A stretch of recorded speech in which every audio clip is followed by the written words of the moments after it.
I've been following up the Baltimore riots. Talk about clashing, right? And talk about titans. You've got two sides, right? And both of them, they're very strong opposing forces. You've got primarily the police, and then you've got certain citizens that live in Baltimore that are obviously unhappy with the police and unhappy with some things. And so they're really clashing. And so not only does this piece kind of remind me of the Causeway Challenge, it really specifically makes me think about the stuff that's going on in Baltimore right now. They're different, but the establishment, they're both fed up with it. And it's like they're not fighting each other, they're fighting the Titans' powers that be in the middle. And the planet just blew up. To piggyback off of that, just to give you guys some more to think about, what I kind of hear you saying is, you've got these people, black, white, or police, or other, or whatever you want to call it, right?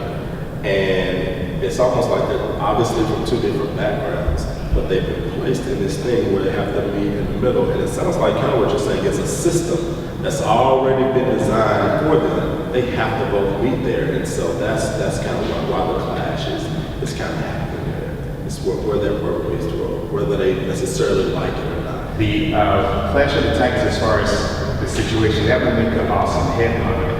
And it made me think of how so many people are just so exhausted with mainstream media and how it's presented, where it's like a story, it has to be one versus the other. It can't be a more complex situation. So these two forces could be attacking the actual label that's been placed on them, the story as it's attempted to be presented to the masses. I see the Baltimore situation as having like 100 different sides. Do you think that they have an understanding of each other? I look at the challenge, and I look at the Baltimore riots and all that kind of stuff. I think, well, I feel like a lot of times we have respect for one another, right?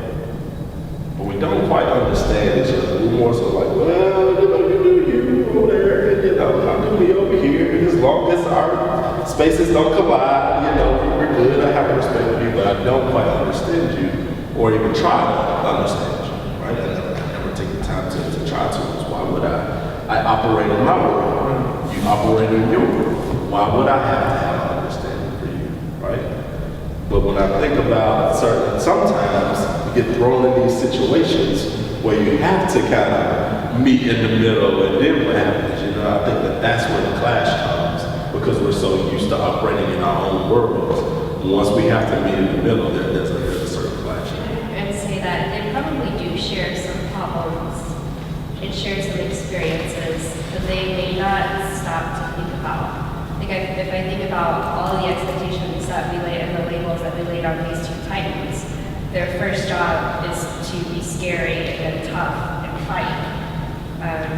So their first job is not to stop and listen and ask questions and try and build these bridges. But if they both know what it's like to carry that burden for their communities and in those experiences.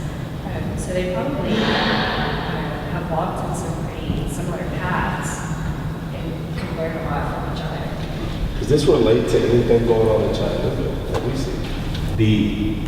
The situation is that there are two perspectives. One is Chattanooga is the scenic city, which it is, with the natural beauty, with the architectural beauty, with the artistic culture, and with a lot of cool Southern heritage. The other is a depressed situation where communities that, when after the industrial issue and the pollution issues were taken care of and there was more development in these communities and these populations were left out. They aren't at the same table. They've been ignored, and they're still getting mediocre services, mediocre education, and it's showing. And so there's a tension between these two. So when you visit for a weekend, you don't see that. You see the beautiful gold leaf. You'll see the beautiful vibrant lines and the carefully done stencils, but you don't see the more rough situation, the graffiti and the other elements that deserve just as much attention, but that aren't presented because they aren't being contemplated. I'm not sure that the people that I would be concerned about, I'm not sure that they are represented by either Titan.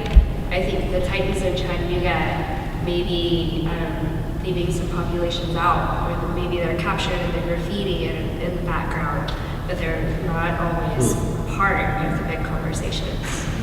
Yeah, they're being covered up by the pretty stuff, yeah, like you were saying. And so the only things that you focus on are the beauty and the other things that you kind of talking about, but all this other stuff just kind You of have to look deeper to see. You have to look behind the gold leafing to see the graffiti, and behind the tiger and the text and the dragon to see the rougher parts of it. The things that in ways are just as beautiful but haven't been given as much attention possible.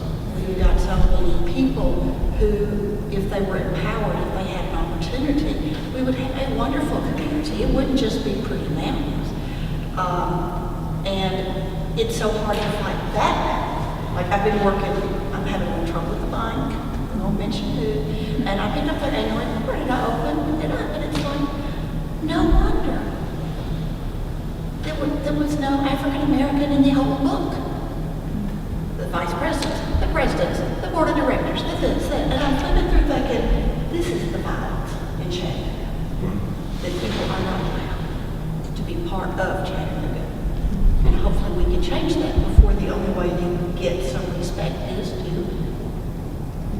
hurt another person.